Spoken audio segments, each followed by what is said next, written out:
Greetings, everyone, and welcome to the 89th edition of Cinema Effect. I'm Zach, and I'm joined by Disney's number one hater, Jaden.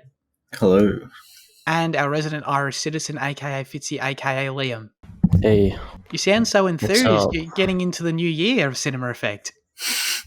I don't want to say it again, so I'm not going to. Because I don't want to screw up the recording, you know. Oh, okay, fair enough. It's not like deja vu, like the cat just walks past me. It's a Matrix reference, everyone, because we're going back to the Matrix. Wow. Ladies and gentlemen, this is Cinema Effect, the podcast where we review and talk about a different movie every single Monday. And this week, the first franchise we ever reviewed is back at it again because we're reviewing The Matrix Resurrections, which opened in the US on the 22nd of December, 2021. It was directed by Lana Wachowski, of course, one half of the Wachowski sisters, the creators of The Matrix. Lily not present, though. It is an action sci-fi film, and the synopsis says, return to a world of two realities. One, everyday life. The other, what lies behind it. To find out if his reality is a construct to truly know himself, Mr. Anderson will have to choose to follow the white rabbit once more. I almost got through it without stumbling. Liam, we've been dead radio silent. I just found some sunglasses. I gotta wear these because, Matrix. Absolutely. What, you don't have like a trench coat in your wardrobe there? You couldn't have put that on too? No, I should have a leather jacket, but it was falling apart. Black shit all over my wardrobe. It was crazy. Maybe you should have put it on. That would be a metaphor. Now Jaden's got sunglasses on. I wish I had sunnies. I'm sorry. No, they're not going to match. I'm sorry. You guys stick to the sunglasses. That's fine. I've got normal glasses anyway. We've been radio silent. We've all seen the film. I've got no idea what any of you think of it. So, Liam, kick us off. What do you think of The Matrix Resurrections? It was interesting. He's taken them off already. I can't believe it. Yeah, I need to get serious. Yeah. Disappointing in terms of like the action and the story, I guess, but I found some things to be pretty interesting, pretty good. Like the Trinity stuff in this was actually good, I thought. Trinity and Neo, and Neo is like a depressed old Keanu, and I mean Keanu as a depressed, sorry, other way around. It's messy and stuff, but yeah, I don't know. I'm kind of mixed about it, I guess. Sure. Jaden? I really loved it. Especially I had a cool. feeling there'd be a shock there. It's interesting that it's the same problem with the originals, but in a different way.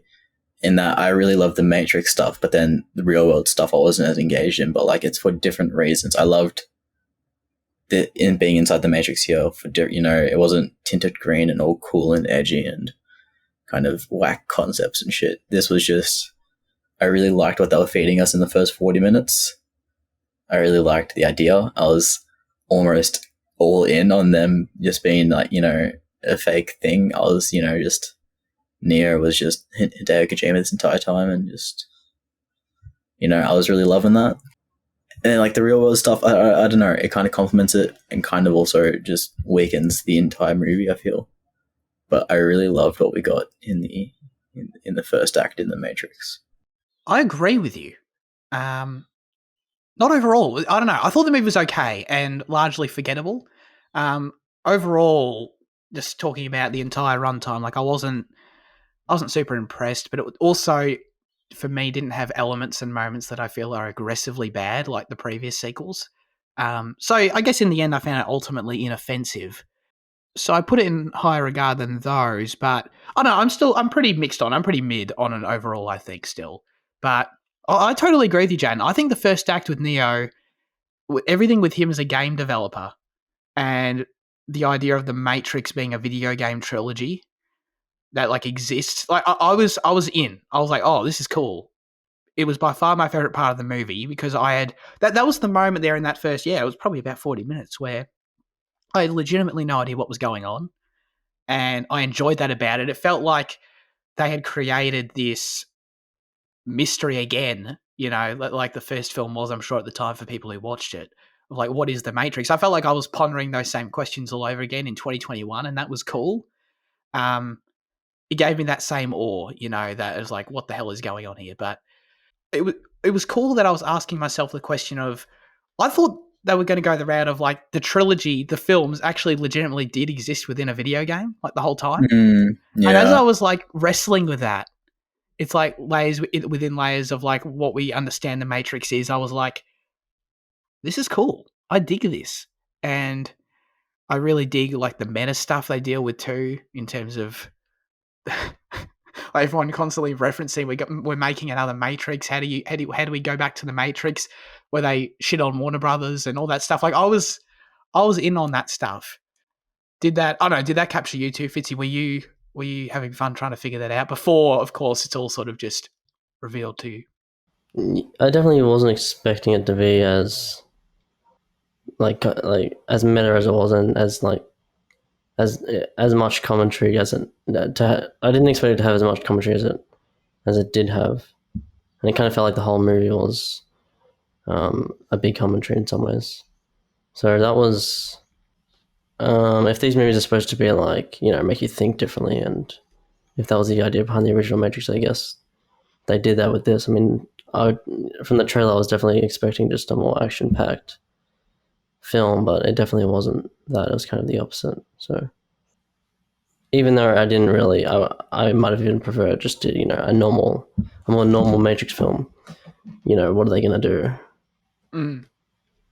It kind of feels like necessary to do something different, I guess. Yeah. Yeah. Well, what did you like most about the first act, Jaden? Was it for me, it was probably honestly the montage where they're brainstorming the Matrix 4 and I really love everything. Like, had it been that movie that was being set up in the first 40 minutes, I think it would have been a 10 out of 10 for me, honestly. I just can't stop thinking about how much I would have loved something like that. And, like, they could never do that, that, like, because I just think it would have pissed off too many people. It would be butthurt. There was never all that shit about, retroactively changing something iconic and whatever. But, like, I think had they gone down that path is what would have been most exciting. So everything presented to us, like the kind of delusions he falls in, and then like the explanations for why he feels this way, and like the way that, we're told that he's taken elements of his real life and put in there. It felt like, a somewhat accurate depiction of someone who's mentally ill or struggling, how they would cope with it. It was like, and like the way an artist deals with trauma. And I really loved what they were showing us and how it was actually possible. And I believed it, And like, I saw Edgar Wright on Twitter. Like, the only thing I knew about this movie beforehand was because I accidentally read a fucking tweet by Edgar, and he said it's like New Nightmare, which is a movie by Wes Craven where it's about A Nightmare on Elm Street, but it's all set in the real world, and then A Nightmare on Elm Street comes into the real world. So I was expecting that for the entire film. So when it kind of deviated, I was pretty disappointed, but I still like what we got. But yeah, just in that opening Matrix, inside the Matrix section, I loved everything. yeah. For me, it was because when Keanu's having this whole Thomas Anderson, Keanu's just like a character in himself, but when he's having his whole crisis out there, it feels like he's having delusions, and totally when friggin' Morpheus and Smith like turn up in the office building. In the office, yeah. It's like, what the hell is going on? Like, this is and if bizarre. If that was the action that we were going to get the entire movie, just these random moments where the kind of like elements of the Matrix like integrate with his delusions, and it just come like really like action packed all of a sudden, full force. I reckon that would have been amazing. I agree, and it's like when it sort of is revealed, then we sort of come back to Neil Patrick Harris's office, and Keanu's sitting in there, like, and it's sort of framed at in that moment like it's all a delusion that he's having. Like you said, I believe that. I was like, oh shit, because I was like, is the Matrix legitimately leaking out into the real world? Is Keanu like actually legitimately 100% an actual in real world game developer who's having delusions about his own game? Like, I was like, holy shit! Like, what is this? But I mean, I think you guys feel the same. Like the second he breaks out of the pod again, I'm like, all right, like we've been here, we've done that, and it straight up just turns into the Matrix 1 again, pretty much. In terms of what we're doing with the premise, and I think I'm with you, Jane. I would have been much more invested if they'd sort of committed to the other route. It sort of just felt, it's unfortunate that it was cool, but it sort of just felt at the end of the day like it was all just a red herring to then just get you back to, oh, no, guys, don't worry, it's still the Matrix though. Like, yeah, it's not really challenging anyone by the end of it in that respect, I guess. It sort of just got boring for me at that point, I think. Yeah, with that office scene, that office scene was really good, and Jonathan Groff I thought was really great in the film. But like they cut really quickly to the therapist's office, which was like, and then he's just like, the therapist is the one that's like explaining it, which is really like deceptive or whatever. It's like, it does make you feel that it is, we're looking. It feels like you understand why Keanu would think it's delusion. The fact that they cut so quick and like it's like disorientating, I guess. Yeah. But then, of course, Neil Patrick Harris is wearing those obnoxiously blue glasses, which I thought was a good touch. He has blue eyes, and Jonathan Groff has blue eyes. Yeah. And like I thought, like from the trailer, everyone's like, "Oh yeah, so like they're part of the Matrix that wants to keep him in," and I was like, "Yeah, okay, that makes sense." But then watching the movie, I was like, I would have just believed if that was just elements of their character that then, Thomas Anderson incorporated in the Matrix to make it like the whole blue red thing, and like it's like every time that you see more blue and shit like that, and like even like the blue pills that he has to take, I was like, how literal of a blue pill is that in regards to the story? Yeah, right, like, exactly. Yeah. And like I love that it had me questioning like that, and then it ended up being very literal. Yeah. He's just literally just staying in the Matrix. Dead on. He's just eating that shit up like to stay in there. Yeah, and that's my thing. Like it had the potential, I think, to be a reboot that was sort of meta and clever, and I feel like it dabbles in those areas without ever wanting to commit to it, which is, I think, it's the biggest disappointment for me. Like they talk about the fact that as humans we're telling the same story. I think there's dialogue about this. We're telling the same stories over and over again. Like I guess talking about reboots and just storytelling in general, which is the movie acknowledging it has a very similar plot to the first film, which is fine. If it had actually built upon that idea in an interesting way, or like presented something thematically that was, I don't know, resounding about that, or had it been, say, something about, if the movie was actually, I felt like trying to say something about reboots, and where it sort of is, but it isn't. You know what I mean? They sort of just throw it out there. Like they sort of just have some dialogue where they're like, "Yeah, reboots, man. We're always rebooting stuff," and then we just move on. Like I feel like it would have been clever if the film was actually about that in some way. It sort of just ended up feeling a bit shallow. Cool ideas, but I think it is kind of about that though. I just think you have to think a bit more and not take it so literally from the story, and that like the only way for them to move this story forward and to kind of kill the story to ensure that no one else wants more from it was to go back to where it started. It's like the only way for them to progress the story was for them to take it back from the start, to reboot it. So I feel like that's kind of what's being said, but like it's from a more literal sense of actually making the film rather than from the story sense of the film. Yeah, right. As opposed to like having it still be like Keanu is legitimately a game developer and like he's making this new game, The Matrix 4, and that game is the same game. Yeah. Like, not that, it's literally just, no, the film is the same, like the plot of the film that we're watching. Yeah. For me, the movie, it has a character problem. The new characters are lame. I like Jessica Henwick's performance. I sort of like her as the lead of these new characters, but I don't really give a shit about any of these characters. I don't give a shit about Bugs.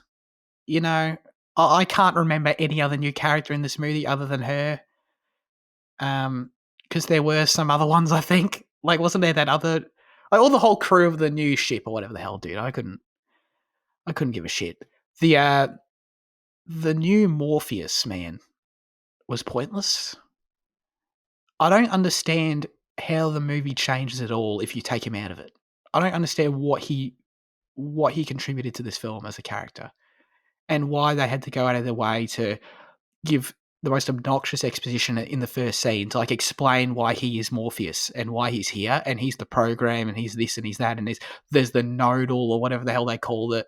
And I'm just like, I was not getting it at all. And then it's like, oh yeah, but I don't know why they make these choices with the characters.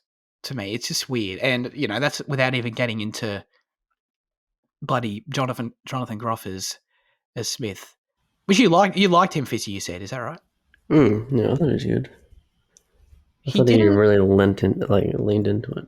I love Jonathan Groff. God bless him. I liked him when he was just he was like the game executive guy. I don't buy him as Smith at all. Like I don't. Every time when he's just like delivering his monologues to Keanu when they're fighting, and he's meant to be Smith, it's just not. I don't know. He didn't work for me entirely, to be honest. Okay, well, I actually prefer the fact. So they were supposed to have Hugo Weaving back as Smith, but I think he couldn't because of scheduling conflicts or something. But I actually prefer the fact that, except for Trinity and Neo, pretty much every character is different because, as they say in the sequels, I think as I say in Reloaded, the Matrix repeats itself, and even in this film, they say that's what happens. It's a different story every time. It's kind of the same. So these different characters being there, like the young Morpheus and the new Smith and everything. I kind of liked how everyone was different except for Neo and Trinity because it felt like an alternate version of the first story, I guess. All these weird characters and stuff. Yeah, and that absolutely, and that's what that. Actually, even though I think the exposition and some of the writing in the first scene was really weird, I did like the idea of the first scene being like we're watching a remake of the first Matrix, but with these characters sort of observing it and understanding that this is happening and this has happened before, and Trinity's there who's not Trinity and stuff. I thought that was cool, but it just makes me think if Hugo Weaving was going to be in the movie, that's weird, right? I don't know, so they just wouldn't have bothered with him to commit to the idea of everything's different. He would have just been there as himself, unless he transformed or something. Unless Jonathan Groff transformed into Hugo once Keanu was aware of it or something. I guess that could work. I don't know. That was kind of weird. It's very it's cheap, or I guess it could be considered commentary. But I did really like the flashbacks were used well. I thought. Mm. I thought every time something popped up from the originals, it was kind of, the film at its most emotional for me, and the whole thing with Trinity and Neo in this, I think, is actually really good. And the fact every time something from the originals from the trilogy comes up, it's very disorientating because it looks so different. They look really great. Even shit from the sequels just looks amazing. Just the film and the green and the purple and everything. So it kind of left me a bit disappointed in what the film actually looks like, because I think most of the time the film doesn't actually look great. It looks okay, but every best shot in the film I think was in the trailer, that I can think of. But the flashbacks and just Neo. Remembering himself as someone better and remembering Trinity was just really great.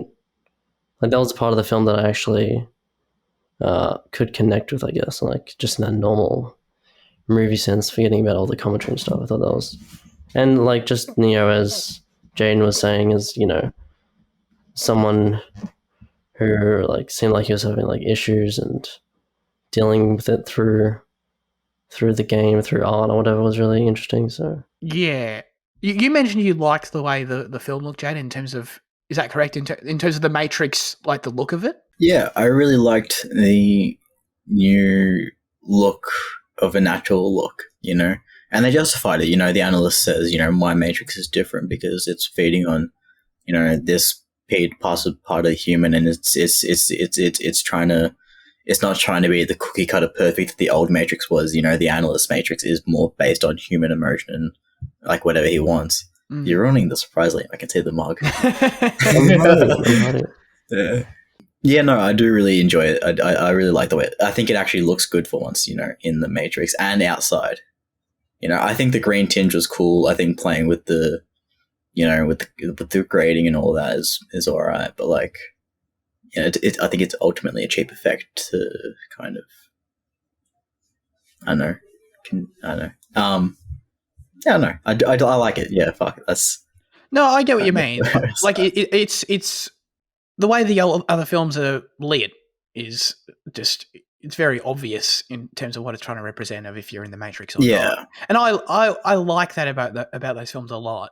To me, like I respect what they went for visually here in terms of, to me, the Matrix felt fake because of weird green screening and like dodgy CG that I felt was the vision of the film.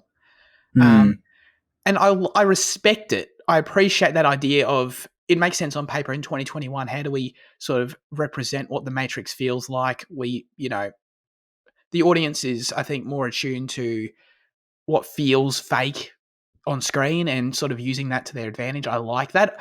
But I'm with Fitzy also, where like every time they flash back to like a scene from any of the first three films, I'm sort of like, oh, these sort of look way better though. Like, so it's this weird thing. I like the idea, but I don't know. Like, even that, there's so many scenes of them in the Matrix where it just looks dodgy, and I know it's meant to look dodgy, but I just don't know if I fully.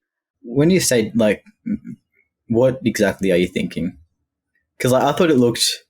I think it looked too perfect, and like I think you could tell where some stuff was digitally rendered. But it sounds like you've got a lot more kind of points of Yeah, reference than I do.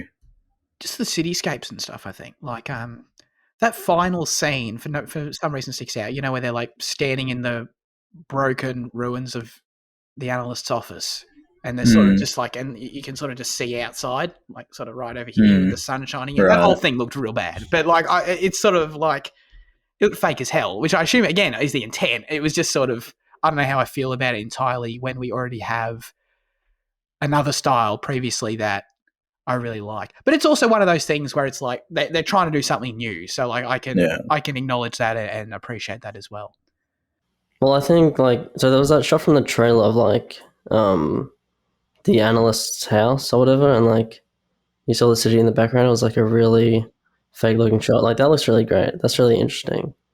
But I felt like most of the time, like in the corporate office or whatever, it was just very like it was just very normal. It was like very there was nothing really like hyper fake about it or anything. I felt in those scenes, but like when it does have that stylistic, like that hyper digital style, it is really cool. I think as like as a new angle. But yeah. Hyper digital, that's a good way to put it. That is what it feels like when it does it. Yeah. Mm. Um, Sorry, I sort of glossed over the new characters. I didn't mean to do that. Did you guys dig any of them in particular? I feel like Jessica Henwick's character is sort of the front runner there. I like New Morpheus. Um, yeah, I did. I think. Yeah, I get what you say. Like the thing is, like Morpheus unlocks Neo's character again. That's his point in the film, and you're saying you don't see the point. And like, I guess any other character could have done that, but in sticking with what the first film did and relating it to this new one, it's better. I think it's better to have Morpheus here again. And I like that they recast him. Like, obviously I love old mate Yeah. How do you say his Lawrence name? Is it Fishburne. Lawrence. Yeah, Yeah, Lawrence yeah, Lawrence. Fishburne. Yeah. Oh, I thought you could say Um, the new dude's name. Sorry. oh Yeah. no, yeah. But yeah, I like it. I like the recast, and I like what it represents. So yeah, along with Jessica Henwick, I think she's. I think yeah, Abdul Mateen. Yeah. How do you say this? Yeah, Abdul. Yeah. I like him too.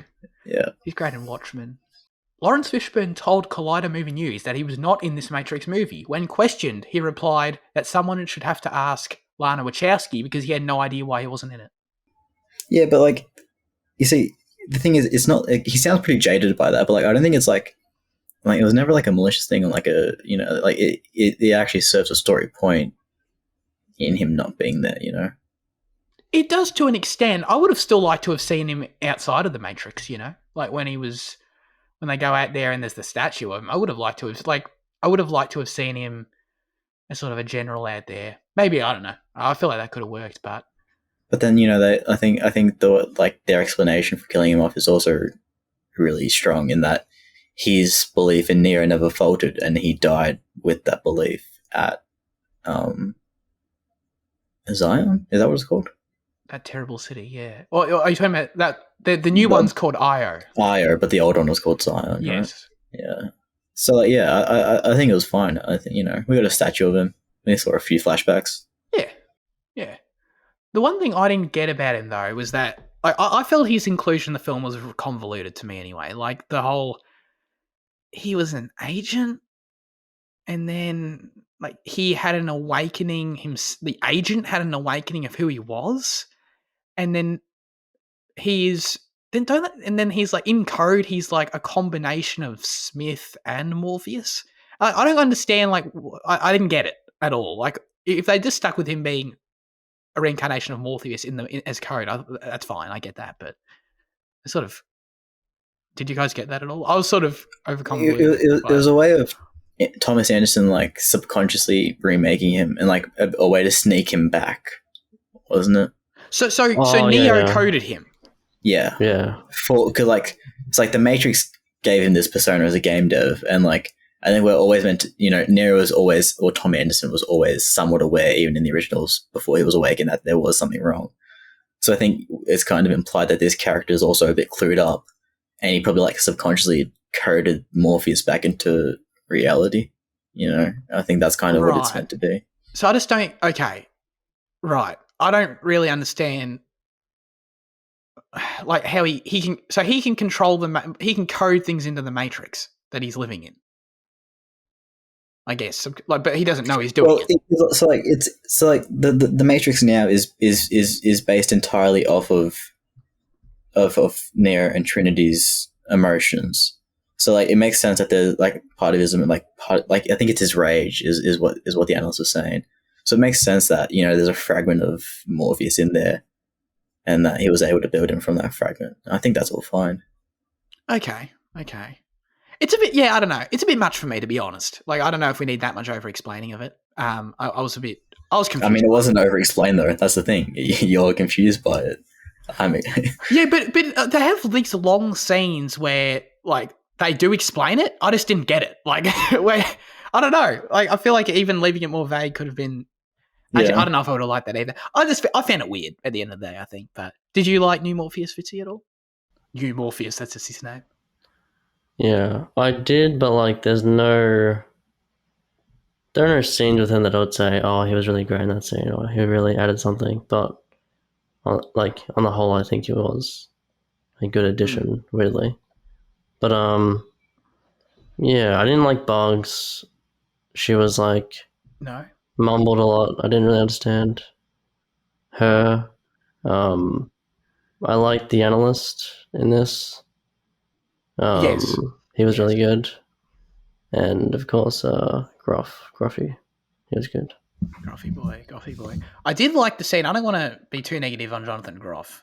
I didn't love him, but when he did walk into the office building and it was like the sprinklers are all coming down and he shouts "Mr. Anderson," like I did quite like that. That was a good little line there. Neil Patrick Harris was a delight for me. I really enjoyed him. He was a nice surprise. I enjoyed his performance. Him leaning into just the briefly mentioned idea of deja vu in the original trilogy and him sort of representing that was cool. And that being he's like, I know he's like the, I don't know, how would you say, like the creator of this new version of the Matrix, or at least heavily involved in it. But I like that his power was sort of like slowing down time and stuff and using that. That was cool. And I like his blue glasses. I said that. I think he was probably the most interesting. I mean, Agent Smith's iconic. He's pretty close there as a secondary villain, I think, in this series overall. You know what really annoys me? Please tell me. And you just mentioned the blue glass and it came up in my head again. The fact that Bugs has blue hair. Yeah. That annoyed me the entire film. I was like if blue is the Matrix, Yeah, it's like, like they should have just gone full Squid Game and, massive amounts of red, Yeah. because it made no sense. It's like if Blue, I don't know. Dude, Why Lana would Wachowski has some real heady explanation for that. Just keep it a bit simpler. Yeah, no, I actually agree. That's a great point. You saying that she mumbled Fitzy, I actually completely forgot about that. I did not note that, but yeah, she did. There were moments where she was talking really fast. And I'm just like, love, I just missed everything you said right there. I did not catch that. Yeah, well, there's exposition scenes with her like in the first like 10 minutes. Yeah. And I legit didn't understand some of the things she said in that. Yeah, I need subtitles. I was catching glimpses, like I heard one of them say nodal, and I'm like, I don't know what that is, but cool. And I still don't know what that is, but neat, and then yeah, she was just fucking lightning. I actually thought, because I was like thinking along those lines, like Blue equals the Matrix. Like, I thought she would like turn out to be like an agent or something. I was like, she'd be like, bad or something, but it didn't happen. But no, she's the White Rabbit, Fitzy. She's got a tattoo of the White Rabbit on her. Oh yeah, I actually like that that montage scene with the White Rabbit song. That was good. Oh yeah. Get it? Because she's Bugs Bunny. Do you get it? That went over your head. I know it was really. She even says, "What's up, Doc?" Did she actually? Yeah, she does. I actually missed that. That's cool. Oh, it's Warner Bros. Oh wow. I can do that stuff, man. It's crazy. Yeah. Already mentioned I don't really like that opening scene. The exposition was annoying me, but the Matrix franchise, known for its iconic and revolutionary action sequences, and man, was the action just lame in this movie. I was really let down by it. Maybe I have higher expectations because it's the Matrix, but overall, it was just like shit we'd seen before and done nowhere near as well, in my opinion. But yeah, I don't know. Did you guys have any thoughts about the action? It sucked. It was bad. Yeah. But like, I don't know how much of it is like intentionally trying to be bad or not. So I don't know. Because like there's so much commentary in the film that's like what's real and what's not. Like the Matrix. What's commentary and what's not. I feel like it's not bad enough to be intentionally bad. It's just lame. Like it's just sort of a letdown, And even if it were consciously bad, that's bad. Like don't do that in a Matrix movie. You know what I mean? I don't care what your intention is. Yeah, like the Neo. I don't like how many times he did that. The Force Chi thing. blast. Yeah, Terrible, whatever that was. That was his only thing that he did in the film, really. And he did nothing but just like be driven around and do this. Yeah, no. And then he did that like 25 times.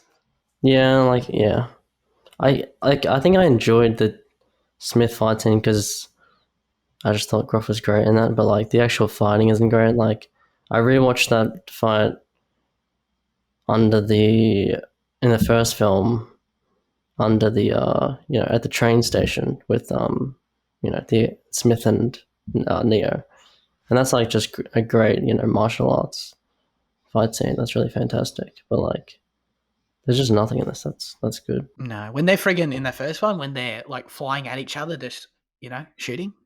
There was that was great. There was no report of like broken bones and cracked ribs and shit. So like it was obvious that the action was going to be significantly downgraded. That's true. I mean, dude, I don't give a shit how many people break their legs. Make a good action sequence. You know what I mean? Yeah. The actors are 55 now. They should be easy to break bones. That's right. That's right. Carrie-Anne Moss can like break all her bones again. That's totally cool. Are you sort of with us, Jane? Or because I mean, it's so forgettable to me when like when all the people in the Matrix turn into zombies and like jump out the window and shit. I'm like, what the hell is happening? I don't mind that. I think that was probably some of the better action. I don't think it's atrocious. I don't think so either, to be clear. Yeah, I don't know. I think it is really just a bit of just expectations of what comes from a Matrix movie. I think that's probably, I think had it been any other product, I think it would have been possible, but maybe just because of its roots. When you're making a Matrix movie, I don't know, like but I think that they wanted to go out of their way to define it as a new Matrix movie. Sort of to an extent. Yeah, well, it's using old parts to make a new story or whatever, and this can just be I don't know. Yeah, I don't know, I guess. Yeah. I did really like some of the, outside of we talked about the visuals and sort of the style of it, but I mean, there are some great shots in here. There was that really cool shot I liked of the shells falling from the helicopter at the end. Yeah, like look, the camera's looking up at the helicopter. Like there's like slow mo, like all the bullet shells. I thought that was neat. That was cool. And there's some other great little things like that. Do you remember when that dude turned up? It was like, the captain. what the hell was that? Like in the real world. Oh, right. Like No. he's just The guy in the Matrix. What? Wait, who are you talking about? What? Wait, what Oh, the Scottish French guy. You're talking about the French. Oh, was he French? Oh, The I can understand a America- word he was saying. I'm The so, Herbert Yelling, yeah. I didn't mean to be racist. oh, dude. That was awful. He's the French guy from the second film, isn't he? Oh, is it? Yeah. Yeah, you know how in the second film they screw over like an arms deal or some shit, and like Monica Bellucci's there as well, and like it's like one of the main pieces of the second film. Oh, the Merovingian or whatever his name Yeah. is. I'm pretty. That It's was that him? guy. Yeah, What?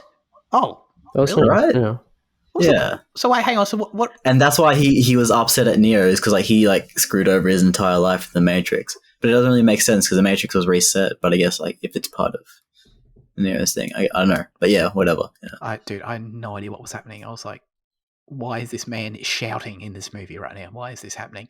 But I mean, that's just only a catalyst for me to say that there are so many smaller moments in the movie, like little lines of dialogue, like little quips, little like pieces of humor that just fall so flat, dude. Like that guy, I don't know, like this movie's not funny remotely. And when right at the end, and Neo's like tries to fly, like he's like, "Can I fly?" He tries to fly. Funny.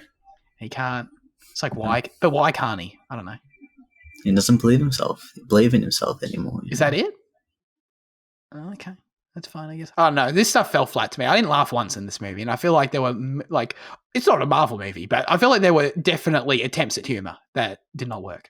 Everything in the real world was kind of Oh yeah, dull, I guess. Just when that, the pods and Io. oh my fucking god. Yeah. And like Jada Pinkett Smith or whatever, like her character and stuff was kind of just dull, I guess. Yeah. Yeah, these movies still make it's the same syndrome that the previous films had, where it's like they still make no effort to make me give two shits about anything happening in the free cities. Like we got, of saving these people, saving these civilizations. I could not give a shit. We get a single cool establishing shot of Io as like, hey guys, look, we designed this really cool sci-fi city. Look at it. It's like, wow, that's cool. And then we proceed to like just the only bits of it we actually see are just like Niobe's little office, and she's sort of just standing there, and I don't give a shit about this character, and she's just barking orders as always. And then, like, you know what I mean? I don't know. I feel like I'm meant to care about these characters, and I feel like it's such an easy thing to improve on too. Like I infamously can't stand Zion, and actually, to be fair, maybe they, I can't stand the scenes in Zion, so maybe they're like, we just won't do any of them now. It's like, yeah, but I'd still like some. I like some good scenes, but it is worth mentioning the evolution of the real world and some of the cool concepts that they very briefly just throw out there. Like the fact that there are good machines that are working with them. Pretty cool. They very briefly touched on and showed a civil war between the machines. Also very cool. These ideas are just like sort of thrown at you, and it's like, okay, like they're neat, but I don't know. Would have liked them injected into the story, I think, at the end of the day. Anyway, so I wanted to bring up the two leads, I guess, just because we haven't mentioned them yet, and Keanu's Keanu in the movie. Like I enjoy him.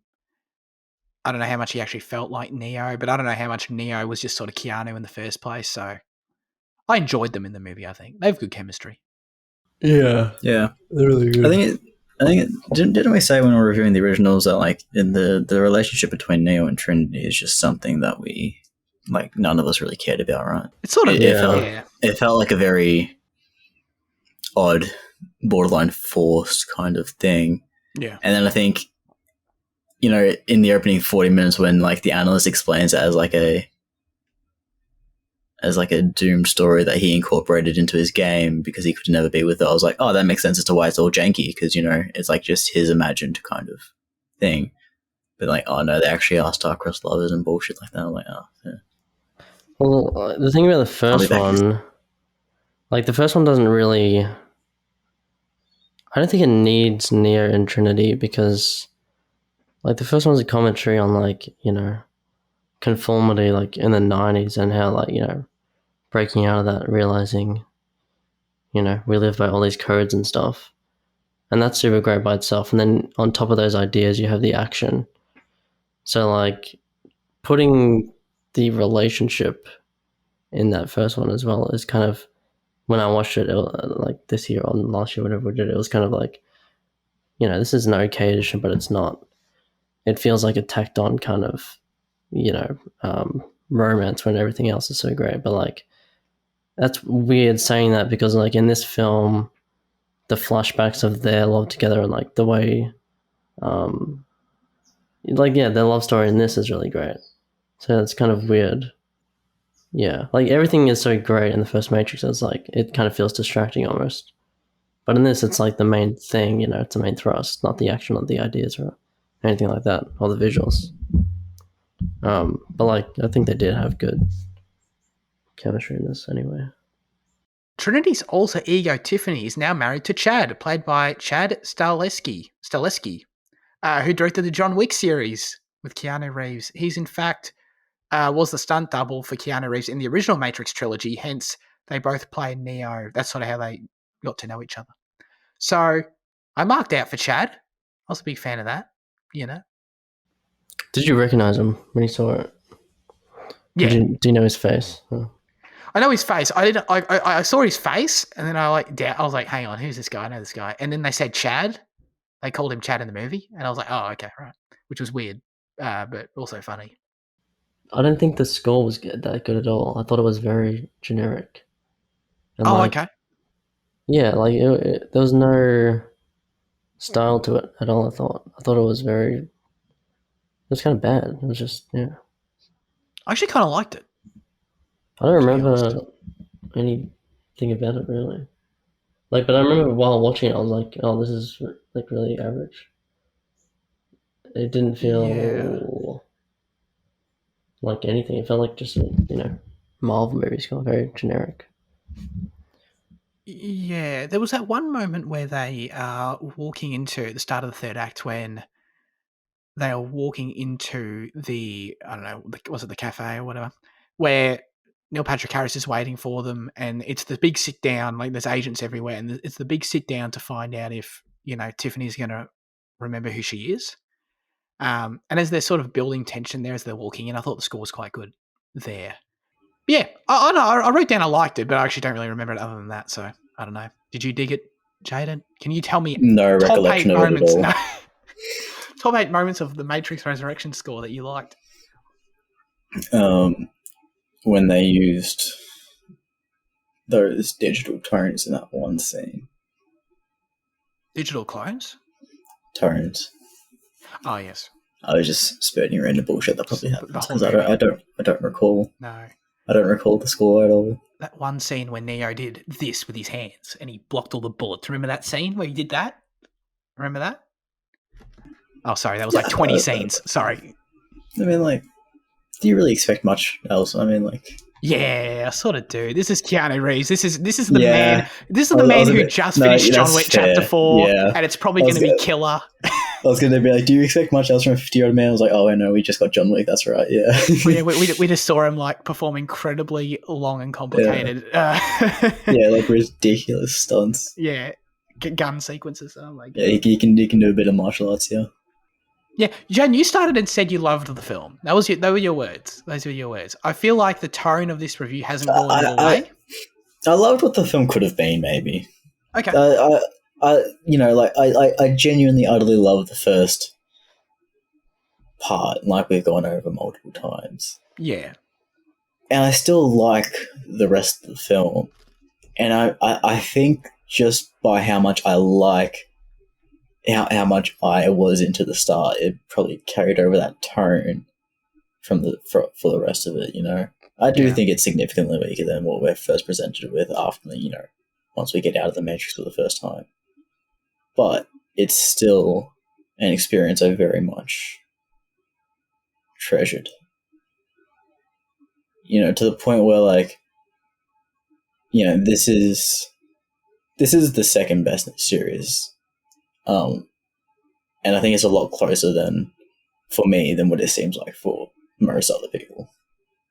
I agree. Actually, I don't. I've seen some people sort of the opinion it's the worst of the four, and I totally disagree. But I think it's a Last Jedi situation where you're kind of rewriting iconic stuff, or like you're kind of taking a lot of nerds' childhoods and then doing something like doing something different, and they're not taking it well. Because I mean, like, it's got like a 3.1 on Letterboxd, and it doesn't. I feel like it personally think it deserves more.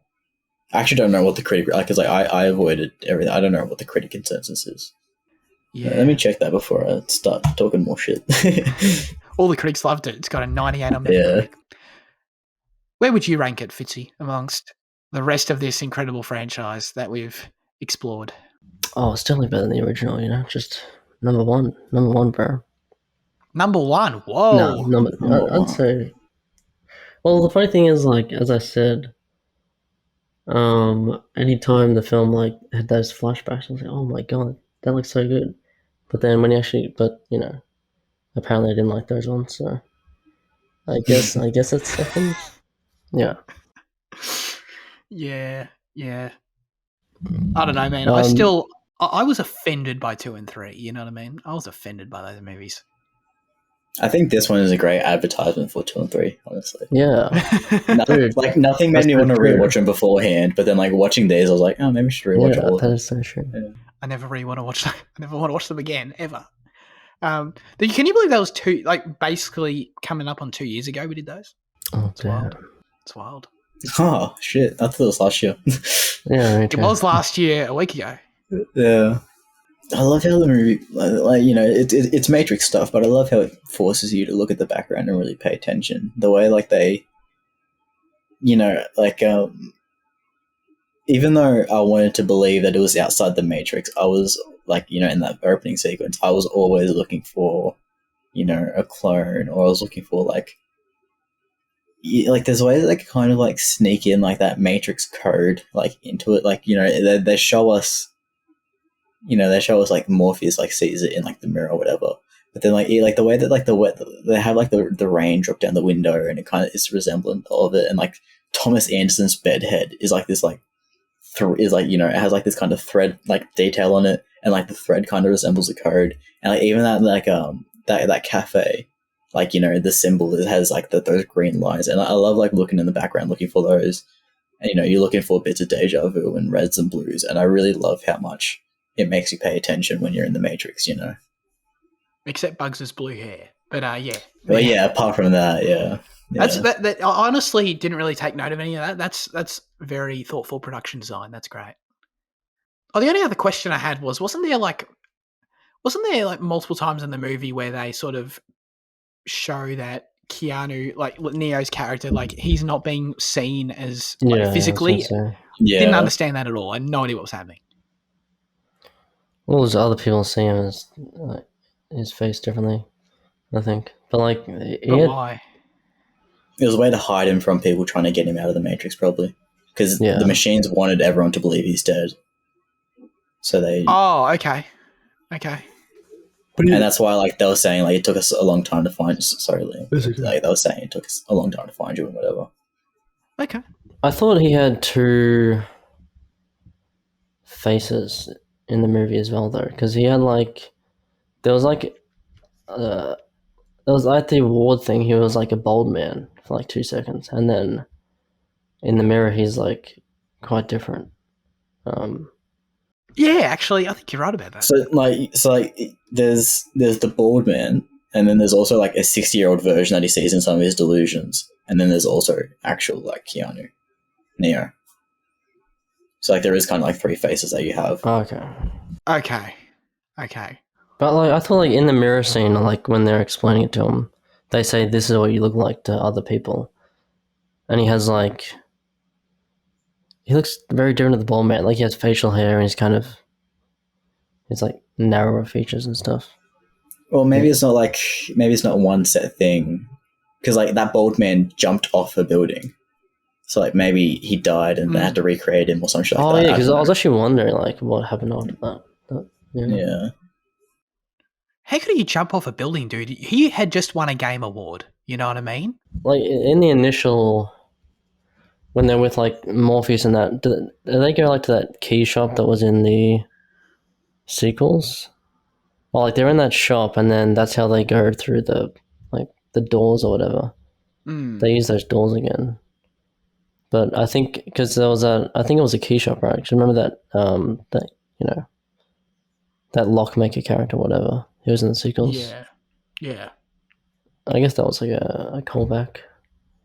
Yeah, I don't know if it was like literally the same or if it was just like, using the same tools or, you know what I mean? Like using the same elements of the world. Yeah, I don't know. Oh, anyway, I'm sorry. Liam, out of 10.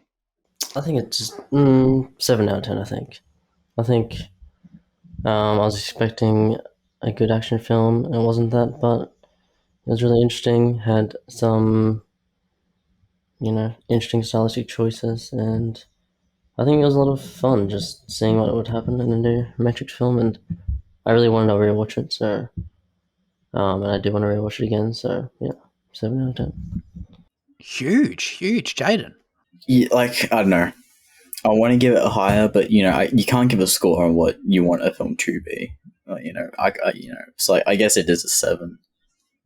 Like it's that opening was so incredibly strong. Just personally, so it is disappointing for the rest of the film, but I still think the rest of the film is decent. So I feel like it all equals up to about 7. Sure, if you do the mathematics, you do a beautiful mind. Yeah, if you transpose it in a long divider, and then Calculus, yeah. That's right. you put it in a differential. That's right. Yeah. I'll slap a 5 on it, my man. I'll slap a 5 on it. Yeah. I don't know. It was okay. It was pretty average. I don't think I'll think about it ever again. I had zero desire to rewatch it, personally. Well, I'm so thankful that Luke wrote in a review to The Matrix Resurrections that I've read before, and I'm going to read it now again for you all. Luke said about The Matrix Resurrections, while the first Matrix film caught lightning in a bottle, the subsequent films haven't lived up to the hype. The same is true for Matrix 4. Although the meta commentary of milking the Matrix franchise was funny, it did feel like it was a bit too obvious. I liked the action. It wasn't a very interesting evolution of the story. Neil Patrick Harris was great. I enjoyed his performance. I didn't like the new Morpheus. He seemed too jokey. There were nice callbacks to the original, and I liked the cutting between previous films sometimes, but other times it seemed like the directors thought the audience was too stupid to figure out that the evil businessman in a suit is obviously Agent Smith. The movie started off okay, but lost steam towards the end. It was fun to see the people dropping out of the buildings. I thought that was a clever way to use a zombie/swarm rather than having them run on foot. 4 out of 10. I feel like I'm pretty close to Luke, although that zombie stuff I did not enjoy. Annie's review of The Matrix Resurrections with small cock energy. His words, not mine. That's because I think it's like a summary of his letterboxd review. Well, this is a summary, this one? Yeah. Oh, wow. It's in dot point form. Oh, wow, okay. We'll see how we go here. Unlike the last 2 films of the intended Matrix trilogy, Resurrections, although not perfect, does a better job at focusing on its narrative rather than play it out like a generic, overformulaic action film, which is probably why the last 2 films dragged on for too long with overwhelming action scenes. Resurrections this time around manages to finally explore what the Matrix is all about, which is something that I felt the last 2 films lacked. It's no surprise that a rewatch of this film is very tempting. The look and the way they edit in this film is very different from what we have seen from the first 3 films. In saying that, I really dig Lana Wachowski's fresh take on its visual style because it seemed very bold and innovative in many ways. Plus, the series was longing for a Matrix film to be shot on digital, and it was brilliantly done as well. I did see in the trivia it was the first to be shot on digital. Of course, the return of Keanu Reeves and Carrie-Anne Moss is a magical one for us audience members. The new character additions were decent, but I thought Neil Patrick Harris was unexpectedly did a terrific job with his character. The action sequences, while they are very action-packed and exciting, sort of lost me a bit. It lost the same magic it had in the first film, or possibly all of the 3 films, and part of that is due to Yun Wu Ping's absence. Good luck pronouncing that name, Zach. Yeah, thanks, Andy. I assume he was the stunt coordinator or fight choreographer. I was a bit disappointed when I heard that he wasn't going to choreograph the action for this new entry. He was the famous Hong Kong martial arts director who choreographed the fight scenes in the entire trilogy and both Kill Bill films. The familiar craft and precision of the action scenes is no longer there for this film, but fortunately, the third act with the final showdown back at the Matrix was thrilling enough for me. This was a film the franchise deserved. It definitely did not feel like a cash grab. 7 out of 10. Could you guys actually set a word limit to this theme? No, because I just read it all, so no. Thank you, Andy. Thank you. Does Kill Bill have that same kind of effect that the original Matrix had, where like the two characters like jump and kick, and then like the camera like they freeze and the camera like does like the rotation? Or am I just like imagining that now that Andy said that? I don't recall that. Because like now that you said, I feel like I can see some resemblances in the action.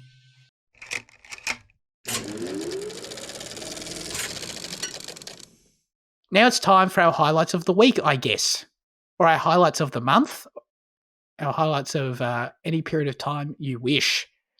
Jade, I'm going to start with you. I guess I'll say I watched the first 2 seasons of Daredevil. Oh, cool. Absolutely blasted through them. Yeah, the first season is incredibly strong, like genuinely very strong television, and the second season tries to replicate that, and it mostly succeeds, but just it suffers from what I feel like a lot of shows do, where just like it's just too long. 13 episodes. It's a clunky number. It's too long for short form, and it's too short for long form television. So like, had it been 10 episodes, I think it would have been perfect. Really cut down the fat and just get a really nice story.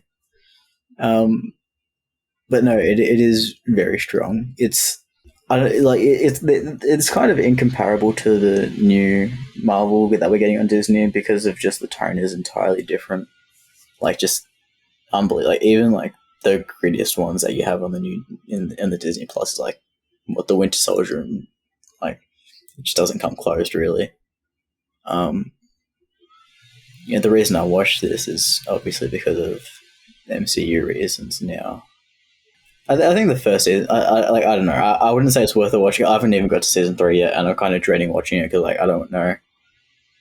Because I ate up those first 2 seasons, and I'm just like, I've got the time now. I guess I can just sink into it. But like, yeah, I don't know if it's worth 39 episodes just to get to these people that may or may not be involved in the MCU now. Yeah, I'm glad you have that anecdote, because I was very tempted to, and I think I will watch it now. I don't know when, but so probably in the next year. There's a ridiculous I can't because it's like with Daredevil, like he also appears in Netflix's Defenders, right? Oh, I'm not watching that shit.